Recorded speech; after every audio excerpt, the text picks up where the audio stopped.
Hi guys, welcome sa channel ko at ngayon ay magtuturo ko ng mod pack. Itong mod pack na to ay hindi sa akin. Nakolekta ko lang din to kaya credit sa mga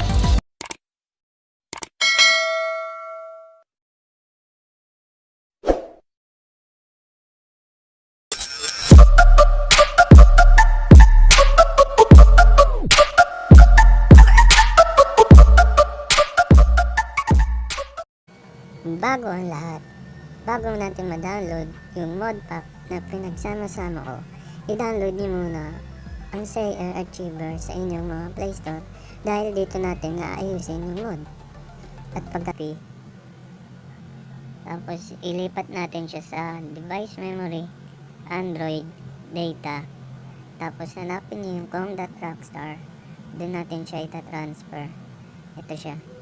Tapos press files, tapos dyan lang natin siya ipipaste. Pindutin lang natin itong nasa kanan na nasa ilalim, itong parang papel o listahan na itong nasa taas, G383 folder.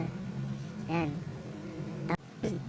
Tapos pagkapindot mo ng G383 folder, papalitan nyo itong naalagay ditong rename.